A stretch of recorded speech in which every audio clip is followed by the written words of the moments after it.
Hi, this is Srinivas Reddy. In this course that we are going to discuss about Python programming. So what are the topics that we are going to cover in this Python programming means? Let us observe the context.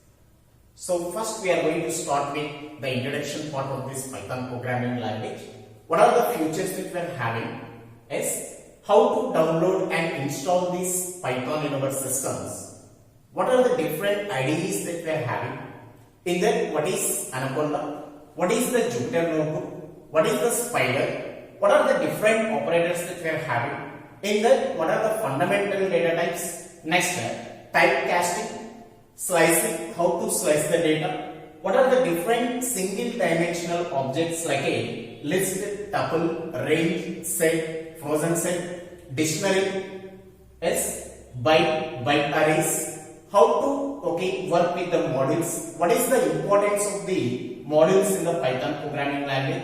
So these are all the concepts that we are going to discuss in this Python programming language. Now let us start the first session. That is introduction part. What we are going to discuss in this introduction part means first we are going to start what is the importance of this Python programming language with comparing the existing programming language, right? So what type of applications that we can develop here?